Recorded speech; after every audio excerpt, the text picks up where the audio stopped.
성령 강림절은 예수님께서 십자가에 죽으시고 부활하신 이후에 50일째 되는 날입니다. 그래서 그것을 다른 말로 오순절, 순이라고 하는 말이 순수한 우리의 열이라고 하는 말이죠. 5번에 10번이 지나가니까 50일이 된 절기에 성령께서 특별히 예수를 믿는 사람들, 사도들과 공동체 안에 특별하게 임한 것을 기념하고 또 기억하는 절기입니다. 단순한 기억과 또 기념이 아니고 그 성령 강림에 담겨져 있는 의미가 무엇인지, 그리고 그 안에 들어있는 하나님의 은혜와 또 우리를 향하신 역사들이 무엇인지 하는 것들을 기억하면서 우리도 그렇게 성령 충만한 임재 가운데 살아가기를 소망하는 절기입니다. 오늘 예배를 통해서 이에 대해서 좀 살펴보기로 하는데, 여러분과 저에게도 오순절에 초대교회 성도들이 성령 충만함으로 하나님의 선한 역사들을 능력 있게 경험하고 또 이루어갔던 것처럼 그런 은총이 있기를 주의 이름으로 축복합니다. 사람은 물질적인 존재이면서 동시에 영적인 존재입니다. 그렇죠? 하나님께서 세상을 만드실 때 사람을 그렇게 만드셨어요. 사람을 뭘로 만드셨어요? 흙으로. 흙이라고 하는 것은 물질입니다. 그래서 여러분과 저도 사람 하면 이 몸이 있습니다. 흙에 해당하는 물질적 요소가 있고, 그러나 사람은 이 물질, 흙만으로만 지어진 존재가 아닙니다. 흙으로 사람을 하나님께서 지으시고 그 코에 생기를 불어넣으셨습니다. 하나님의 숨을 불어넣으셨어요. 그래서 그 사람이 비로소 생영이 되었다.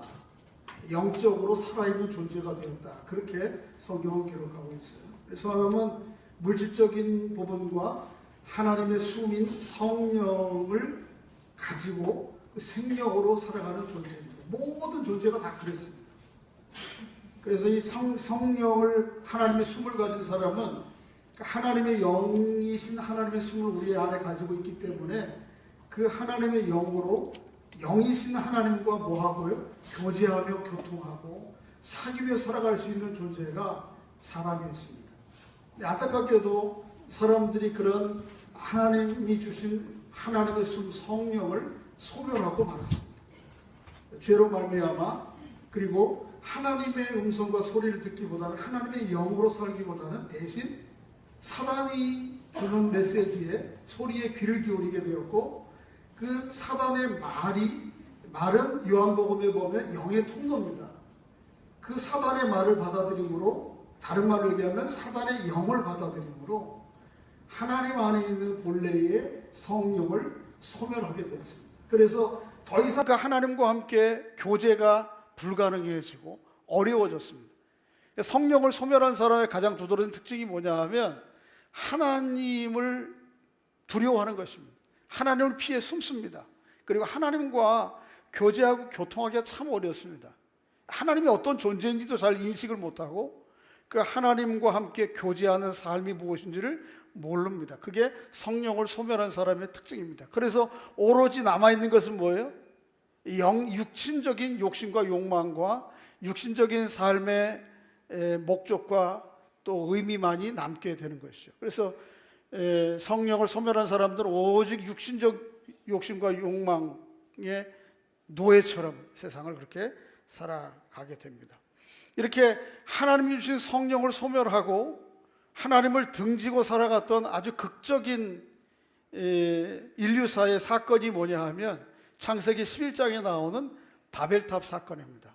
이게 하나님을 등지고 하나님 없이도 세상을 살아가려고 하는 사람들이 보이는 삶의 클라이막스고, 또 그것을 하나님이 어떻게 다루셨는가 하는 것들을 우리에게 성경은 보여줍니다. 이스라엘의 그 당시의 사람들이, 성경 아주 초창기의 사람들이죠, 신할 평지에 모여서 성과 탑을 쌓기로 결의합니다. 그들이 그 당시에 다 언어가 하나였어요. 말이 하나였어요. 그래서 말과 언어가 하나이기 때문에 그들이 계획하고 도모하려고 하는 것이 무엇인지 서로 잘 소통이 되었고, 그리고 성과 탑을 높이 쌓아서 하늘에까지 닿기로. 목적은 뭐죠? 두 가지입니다. 하나는 우리의 이름을 내고 하나님의 이름과 하나님의 뜻을 따라서 우리가 세상을 살아갈 이유가 뭐냐? 우리는 얼마든지 우리 힘으로 살아갈 수 있다. 우리의 이름을 내고, 두 번째는 뭐예요? 더 적극적인 표현이 흩어짐을 면하자. 우리가 우리의 삶을 스스로 확보해 갈 수 있다. 그렇게 선언하고 결정하는 것이죠. 이게 하나님을 등지고 하나님의 영을 떠난 사람들이 동호할 수 있는, 그게 공동체적으로 나타나는 집약적인 현상이 아주 클라이막 절정입니다. 하나님께서 그것을 그냥 내버려 두시면 안 되죠. 그래서 하나님께서 어떻게 하죠? 이 바벨탑 하나님을 향해서 끝없이 교만해지고 스스로 자기 자신들의 삶을 확보하고 또 살아갈 수 있다고 하는 사람들을 하나님께 심판하시죠. 어떻게 심판하시죠? 하나였던 말과 언어를 흩으심으로 의사소통이 되지 않게 하십니다. 어제까지 다 분담을 했어요. 너희들은 벽돌을 만드는 일, 너희는 이걸 쌓는 일, 뭐 이렇게 서로 분담을 했는데, 그 다음날 아침에 나가보니까 시작합시다 했는데 저쪽에서 반응이 뭔 소리 하는 거야? 알아듣지를 못하는 겁니다. 그래서 어떻게 해요? 서로 갈등이 일어나요. 여기저기에서 서로 의사소통이 되지 않다 보니까 나중에는 어떻게 되느냐 하면 서로 갈등이 심해져서 갈라지게 되죠. 여러분, 의사소통이 안 되고 말이 안 되면은 그 다음에 뭐가 나가요? 많이 해보셨군요. 말이 의사소통이 잘 돼야 됩니다. 근데 의사소통이 정말 극단적으로 잘 안 되기 시작하면 이제 뭐가 나와요? 주먹이 나가고 폭력이 나가는 거예요. 그래서 결국은 다 갈라지게 만들어요. 하나님께서 그냥 그렇게 계속적으로 심화되는 죄와 또 계속적으로 하나님 앞에 교만한 세상을 그냥 내버려 두시는 것은 하나님답지 못하신 거죠. 그래서 심판도 일종의 하나님의 은총입니다. 여러분과 저에게 심판도 그래요. 우리 교만할 때 그냥 그 교만함을 내버려 둬서 결정적으로 모든 것을 망하게 내버려 두는 것은 하나님의 은총이 아니고, 그때그때 하나님께서 심판해 주시는 것도 이거 하나님이 은총이고 선물이에요. 그런데 그렇게 이스라엘 초대 창세기 시대 사람들이 그렇게 하나님을 배워갔던 것을 언어를 흩으심으로 그들을 흩어지게 만들고 더 이상 그 일을 도모하지 못하게 만드시죠. 왜 이를 이렇게 장황하게 말씀을 드리는가 하면, 오늘 성령 강림의 사건은 창세기 11장에 나타나는 바벨탑 사건의 그것으로 말미암아 다 흩어지고 갈라져서 도대체 하나님의 소리가 무엇인지 서로가 서로 간에 소통이 안 되었던 이 모든 것들을 거꾸로 되돌려놓는 사건이기 때문에 그렇습니다. 이 모든 것들을 다 거꾸로 되돌려 놓아서 다시 누구와 함께 소통하게 되고요, 하나님과 함께 소통하게 되고, 누구와 소통하게 돼요? 우리 서로 간에도 깊은 소통과 또 교제가 이루어나도록 가능하게 하는 것이, 이게 성령 강림의 사건이기 때문에 이 말씀을 미리 전제로 드리는 것입니다. 그렇습니다. 성령은 다른 말로 얘기하면 교통하시는 영이십니다. 한번 따라해 보겠습니다. 성령은 뭐 하시는 영이라고요? 누구와 교통하게 하시죠? 하나님과 교통하게 하고, 또 누구와? 사람과 사람 사이에 통하게 하시는 영입니다. 성령이 충만하다라고 하는 것은 하나님과 우리 사이에 소통이, 교통이, 삽입이 아주 풍성하고 깊다는 말입니다. 또 다른 사람들과도 어떻게 해요? 아주 소통을 잘하게 되고, 그래서 갈등과 다툼이 없이 서로가 서로를 깊이 용납하고 사랑하고 격려하고 위로하는 상태가 이 성령 충만한 사람들의 공동체에 나타나는 특징입니다. 그 이전에 성령의 강림과 오늘 본문에 나오는 오순절의 성령이 어떻게 그럼 달랐느냐? 저 보세요. 오순절 성령 강림 사건 있기 이전에 하나님께서 사람들에게 성령을 내려주시는 일이 있었어요? 없었어요? 없었어요? 있었어요. 그런데 누구에게? 특별한 사람, 특정한 때에, 특별한 사람과 특정한 때에 하나님 부르신 모세라든지 사무엘이라든지 어떤 선지자라든지 특별한 왕이라든지 특정한 사람, 특별한 상황 가운데에서 성령을 내려주셔서 그 성령의 뜻에 따라서 하나님의 뜻이 무엇인지를 이해를 하고, 하나님의 뜻을 그가 머물고 있는 공동체에 말하고 소개하고 또 그 일을 주도해 갔던 것이 성령 강림 이전의 사건이에요. 그런데 성령 강림 사건은 어떤 특정한 사람에게만 내리는 게 아니고 예수 그리스도를 주로 고백하는 모든 사람들에게 보편적으로 나타나는 현상. 이게 극적으로 차이가 있는 것입니다. 자, 그것을 오늘 본문을 아직 읽지 않았는데 뒷부분에 가서 이야기를 하고 있습니다. 한번 좀 읽어보겠습니다. 2장 17절, 18절 한번 읽어보겠습니다. 17절, 18절 시작. 하나님이 말씀하시기를 말세 내가 내 영을 너희 자녀들을 이어갈 것이요 너희 젊은이들은 환상을 보고 너희 늙은이들은 꿈을 꾸리라. 그때 내가 내 영을 내 남종과 여종들에게 부어주니 그들이 예언할. 21절 있습니다. 누구든지 주의 이름을 부르는 자는 구원을 얻는다.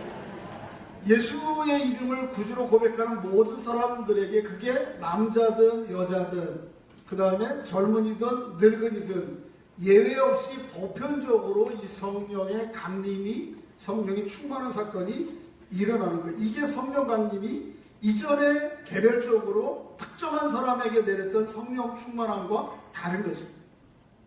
그러니까 이 성령 강림 이후에는 예수를 주로 부르는 모든 사람들이 성령 충만하고 이 성령 충만한 역사 가운데 살아갈 수 있습니다. 할렐루야. 누구도요? 여러분과 저도 역시 예외 없이. 그 이전에는 누구에게만? 어느 특정한 아주 소수의 사람들이었습니다. 성경에 쭉 보면 어떤 때는 수십 년, 수백 년 동안 이스라엘 공동체 안에 성령이 강림하셔서 하나님의 뜻을 분명히 드러내주지 않았던 때가 있습니다. 그것도 아주 일부 소수에게만.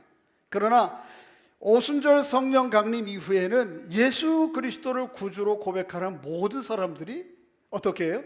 성령의 강림을 경험하고 성령의 충만한 임재를 경험해서 살아갈 수 있게 되었다고 하는 것입니다. 감사하시기를 바랍니다. 여러분과 저도 어떻게 할 수 있어요? 성령의 충만한 은혜 가운데 살아갈 수 있게 되는 것이죠. 조금 더 성령 강림, 오순절 성령 강림의 특징들을 좀 살펴보겠습니다. 두 가지 현상이 있었어요. 오늘 본문 2절, 3절 읽어보겠습니다. 1절, 2절, 3절, 1절부터 읽어보겠습니다.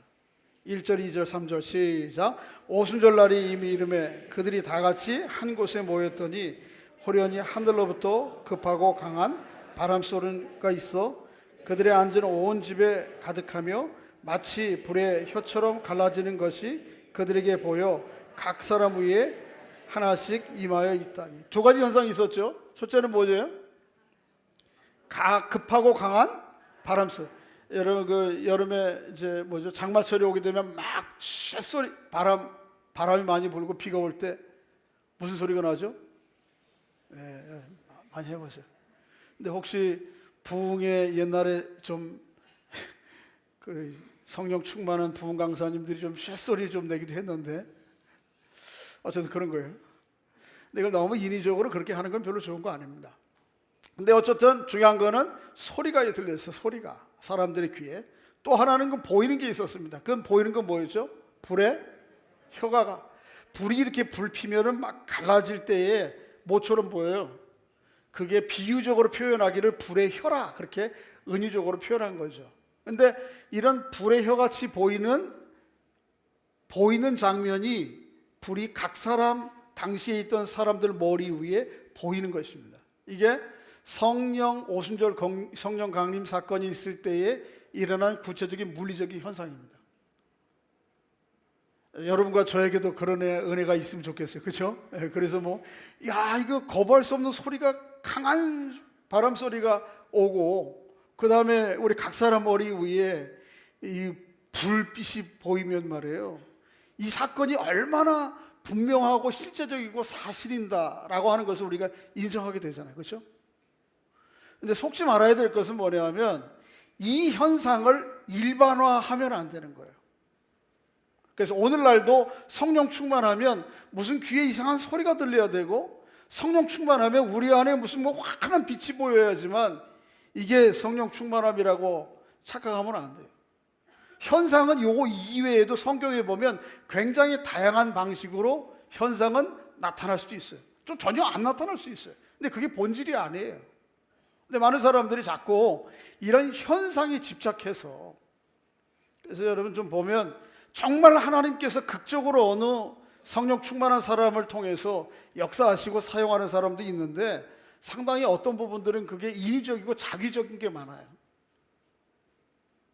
그래서 아까 좀 안 좋은 투로 표현했지만 쇳소리 내가면서 하는 거 있잖아요. 미스가 그러면 막 진짜 성령이 팍 올 것처럼.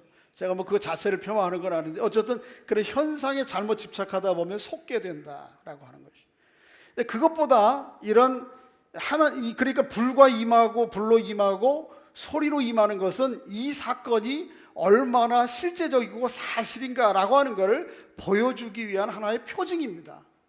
이것보다 성령 강림의 본질에 가까운 표징이 오늘 본문 가운데 또 하나 나와요. 그게 뭐냐 하면 4절입니다. 한번 4절 읽어보겠습니다. 시작. 그들이 다 성령 충만함을 받고 성령의 말하게 하심을 따라 다른 언어들로 말하기를 시작하다. 이 4절이 성령을 주신 본질, 의도와 목적에 가까운 현상입니다. 뭐예요? 당시에 모였던 사람들이 다른 나라의 방언, 소리로 이야기를 하기 시작하는 거예요. 당시에는 오순절이기 때문에 유대인들은 3대 절기가 있었는데 그 3대 절기 가운데 하나가 뭐죠? 이 오순절이에요. 7.7절. 이때에는 그래도 경건하다라고 하는 유대인들은 다 예루살렘에 모이는 거예요. 6월절도 마찬가지고. 그래서 이때에 아프리카, 유럽, 또 어떻게 아시아에 와 있는 여러 곳에 흩어져 있던 유대인들 중에 경건한 사람들이 예루살렘에 모여와 있는 거예요. 그런데 이 사람들은 거기에 여행 갔다 돌아온 사람들이 아니고 그 조상 때부터 이주해서 살아갔던 사람들이에요. 그 사람들이 우리나라 말 잘 알아요? 몰라요? 신이본이도 한 10년만, 아니 신이본이래네. 신요섭, 은정이는 좀 그래도 여기서 중학교까지 다니다가 미국을 가가지고 혀가 좀 덜 꼬부러졌는데 요섭이는 말을 해보니까 혀가 많이 꼬부러졌어요. 그래도 감사한 거는 집에서 한국말을 잘해가지고 기본적으로 의사소통은 잘 되니까. 그런데 이본이가 아들을 낳아서 오면요 저렇게 얘기는 못해요. 그렇게 3, 4대가 지난 사람들이 예루살렘에 오니까 히브리 사람들이 하는 언어를 못 알아듣는 거예요. 여러분 우리나라 사람들이 미국에 가서 한 조상들이 한 300년 살았는데 그 후예들이 오면 알아들어요? 그런 사람들이 여기 모여 있는 거예요, 예루살렘에. 그런데 베드로를 비롯한 사도들이 말하기 시작하는데 자기들의 말을 하는 거예요. 제가 여기 숫자를 세보니까 여기에 모인 지역 이름이 한 15개 정도 돼요. 이 15지역, 아프리카에서 오고 유럽에서 오고 또 아시아에서 온 사람들이 자기들 난 곳 방언으로 알아듣는 거예요. 알아듣는 게 아니고 오늘 말씀해 보면 이 사도들이 그 말을 하고 있는 거예요. 각 지방의 말을. 사람들이 놀란 거죠. 왜요? 그 말을 하고 있는 사도들은 대부분 어디 출신이에요? 갈릴리 출신이에요. 한번 읽어보겠습니다. 7절 시작. 다 놀라 신기하게 여기려되 보라 이 말하는 사람들이 다. 그런데 어떻게 갈릴리 사람들, 그것도 학자층들이 아니잖아요. 고기 잡던 사람들이잖아요. 그죠? 기껏해야 뭐 세리 공무원 하던 사람, 이런 사람들인데 이런 사람들이 모여가지고 유럽에서 온 유럽 언어, 아프리카에서 온 아프리카의 언어, 아시아에서 온 언어들을 가지고 이야기를 하니까 사람들이 놀란 거죠. 그러니까 오늘 본문에 나타나는 성령 강림의 가장 두드러진 특징은, 그것도 성령 강림의 본질에 가까운 가장 두드러진 현상은 뭐냐 하면 각각의 말을 하게 된다는 거. 여러분과 저에게 좀 그런 은혜가 있으면 좋겠어요. 할렐루야. 그래서 뭐 성령 충만해가지고 어느 날 갑자기 Do you know that what God is working on? 뭐 이래놓으면 그냥 사람들이, 그거 제가 하면 그래도 안 목사님은 영어 좀 배웠으니까. 그런데 여기 예를 들어서 뭐 홍 권사님이 올라오셔가지고 Do you know that 막 이러면은 사람들이 막 깜짝 놀랄 거 아니에요. 할 수 있다면 하나님께서 이 시대에도 그런 은혜가 있어서 하나님의 일들을 마음껏 많은 사람들에게 얘기할 수 있는 은총이 있기를 주의 이름으로 축복합니다. 근데 사도들이 그렇게 언어의 말이 튀어져서 그들이 사람들에게 하고자 하는 말이 무엇이냐, 사실은 이게 더 중요해요. 현상보다. 왜 그렇게 하시는가? 자, 한번 읽어보겠습니다. 8절 11절입니다 11절 시작. 그레데인들과 아라비아인들이라 우리가 다 우리의 각 언어로 하나님의 큰 일을 말함을 듣는도다. 그들이 각국의 언어로 뭐를 소통해 주려고 그래요? 하나님이 하신 일이 무엇인가, 이 하나님의 큰 일을 사람들에게 소개하고 말하고 있는 것이죠. 이게 성령 강림의 가장 두드러진 특징이에요. 본질이에요. 성령 강림은 하나님과 우리 사이를 막힘없이 소통하게 하시고 또 우리와 다른 사람 사이를 막힘없이 소통하게 하시는 거예요. 이게 구체적인 오늘 본문에는 이 언어의 장벽을 뛰어넘는 것으로 나타나 있지만 단지 언어의 장벽을 뛰어넘는 것 정도가 아니고 우리의 존재의 깊은 곳과 하나님과 거침없는 소통과 사귐이, 또 우리와 우리 사이가 어떻게 해요? 거침없는 사귐과 소통이, 서로 우리끼리 서로 다른 게 있어도 그 소통이 일어나게 하는 것이 이게 성령 충만함이에요. 시간이 없어서 설명을 좀 다 드릴 수는 없겠는데 오늘 본문에 나오는 사도행전 2장의 성령 충만함과 그로 말미암는 이 언어적인 소통의 은사와 고린도전서 12장과 14장에 가보면 거기에 사도 바울이 또 성의 방언에 대해서 얘기를 하거든요. 그래서 오늘 사도행전 2장에 나오는 이런 다른 말을 하게 되는 것을 다른 말로 방언이라고 그러잖아요. 근데 이 방언과 고린도전서 12장과 14장에 나오는 이 방언이 성격이 조금 다릅니다. 오늘 사도행전 2장에 나오는 이 방언은 정말 언어예요. 언어적 구조를 가지고 있어요. 말이에요. 각국의 언어예요. 그러나 고린도전서 12장과 14장에 나오는 그 방언은 이런 언어적 구조가 아니에요. 흔히 우리가 보통 사람들이 생각하는, 개인적으로 경험하기도 하고 주변 사람들이 하고 있는 방언입니다. 이 방언은 이 언어적 구조로 말미암아 풍성한 하나님의 구원의 역사들을 충분히 다 드러내고 말하지 않습니다. 그런 도구로 사용하지 않고 방언을 여러 번 개인적으로 하거나 주변에 하는 사람들 보면 그들의 방언의 버발, 언어의 단어군이 적게는 수십 개에서 많아봐야 많이 넘어가지 않습니다. 그래서 똑같은 단어들을 어떻게 하죠? 반복합니다. 이거는 어떤 의미가 있는가 하면, 여러분 말이라고 하는 게 제일 어려운 게 뭐냐? 여러분 방언 기도가 어렵습니까? 말로 하는 기도가 어렵습니까? 말로 하는 기도가 어려운 거는요, 이 말 속에는 그 내가 담고 있는 의미들을 담아야 되고 그것을 내 전 존재가 고민하고 생각하고 순간이지만은 그 다음에 말로 힘을 써야지만 이 언어 소통이 되는 거예요. 근데 이게 말이라고 하는 것은 그래서 어떤 측면에서 좋은 측면이 있지만 언어라고 하는 게 이게 의미의 감옥이라고 하는 말이 그 말이에요. 의미의 감옥, 이게 참 전달하기 어려워요. 그런데 내가 생각하고 전달하려고 하는, 또 하나님이 말씀해 주시려고 하는 그 의미들을 몇 개의 단어로 함축해서 그 말을 이어가려고 하는 애씀과 수고들을 덜고 그 몇 개의 단어들 반복을 통해서 내가 하나님께서 말씀하려고 듣고 또 하나님께서 말씀하시는 것을 전달하는 단순한 통로로 사용하면 이게 굉장히 좋은 쉬운 기도의 통로가 된다는 말이에요. 그런 의미에서 방언이 필요한 거예요. 사도 바울이 고린도서에서 보면 그 방언을 얘기해요. 근데 이제 고린도 교회는 너무 이거를 신비적으로 또 너무 이 열광적으로 사용을 해서 교회의 질서가 아주 엉망이 되고, 그래서 하나님 앞에 하나님이 원래 의도하신 바를 제대로 드러내지 못하고 이 은사들을 가지고 우열을 가리고 잘났고 못났고 이것 따지는 것 때문에 부정적으로 이야기를 하긴 하는데, 그럼에도 불구하고 단순한 몇 개의 단어들이 반복되지만 그 안에 하나님과의 깊은 교제의 통로로 사용되는, 그래서 그 통로가 이런 거죠. 일종의 아주 여기에서부터 여기까지 오는 물이 통로가 아주 가깝고 단순해요. 그러면 물이 금방 쉽게 온단 말이에요. 근데 저기에서부터 여기까지 오는 이 파이프가 좀 길어요. 복잡해. 그러면 물이 통로가 어떻게 해요?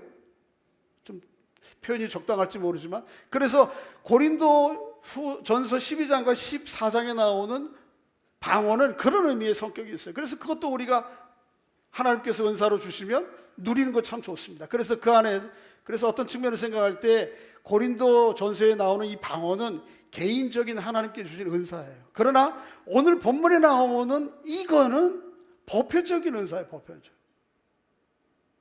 할 수 있으면 여러분과 저에게도 이런 다른 언어를 유창하게 할 수 있는 능력을 주셔서 다른 사람들과 소통하게 하시는 은혜를 누릴 수 있기를 주의 이름으로 축복합니다. 근데 이제 그 언어, 오늘 본문 당시 1세기 당시에 사도들에게 특별히 나타난 그 언어는 아니더라도 이것보다 더 본질적인 건 뭐예요? 하나님의 일에 대해서 우리가 누군가에 대해서 말을 하고 또 하나님의 일에 대해서 성령의 충만함 가운데 우리가 그 하나님의 일을 충만하게 경험하게 되는 게 이게 더 본질이고 핵심이죠. 그래서 오늘 본문에 이 여러 사도들이 다른 언어로 이야기한 하나님의 큰 일이 구체적으로 무엇인지 이제 22절부터 36절까지 베드로가 설명을 하고 있습니다. 첫째는 이거 있습니다. 22절 한번 읽어보겠습니다. 하나님의 일이 무엇인지 시작. 이스라엘 사람들아 너희도 아는 바와 같이 하나님께서 나사렛 예수로 큰 권능과 기사와 표적을 너희 가운데 베푸사 너희 앞에서 그를 증언하였느니라. 하나님의 큰 일이라는 게 뭐예요? 하나님께서 예수 그리스도를 통해서 큰 권능과 기사와 이적을 행하신 것을 얘기합니다. 예수님께서 어떤 큰 권능과 이적을 행하셨어요? 네? 더워요? 예수님께서 하신 이적 뭐 한두 가지 아니죠. 오병이 여기 기적도 있고 무리를 걸으신 사건도 있고, 그렇죠? 병자도 낫고 그런 거를 증언하게 하신 거예요. 예수 그리스도를 통해서 하나님이 큰 일을 하셨다. 한마디로 얘기하면 이걸 증언하시는 거예요. 성령 충만하면 예수 그리스도를 통해서 하나님이 하신 일들을 이야기하게 돼요. 이게 성령 충만함의 본질이에요. 그런데 이것 정도가 아니고 한 걸음 더 나가요. 그래서 예수님께서 행한 기사와 표적과 권능, 이런 외적인 이 표적은 사실은 예수님께서 진짜 예수를 통해서 하시고자 하는 하나님의 큰 일에 대한 맛보기예요. 진짜 큰 일은 뭐냐면 23절, 24절에 있어요. 한번 읽어보겠습니다. 시작. 그가 하나님께서 정하신 뜻과 미리 아신 대로 내어준 바 되었거늘 너희가 법 없는 자들의 손을 빌려 못 박아 죽였으나 하나님께서 그를 사망의 고통에서 풀어 살리셨으니 이는 그가 사망에 매여 있을 수 없음이었다. 예수님을 통해서 하나님께서 하신 큰 일은 뭐냐면 예수 그리스도를 대속의 제물로 어디에 내어주시고 십자가에 내어주시고 죽게 하셨을 뿐만 아니고 어떻게 하신 거예요? 부활하시는 이 사건이 하나님께서 예수 그리스도를 통해서 하신 큰 일이에요. 왜냐하면 그것을 통해서 모든 사람들이 구원 얻는 길이 열렸거든요.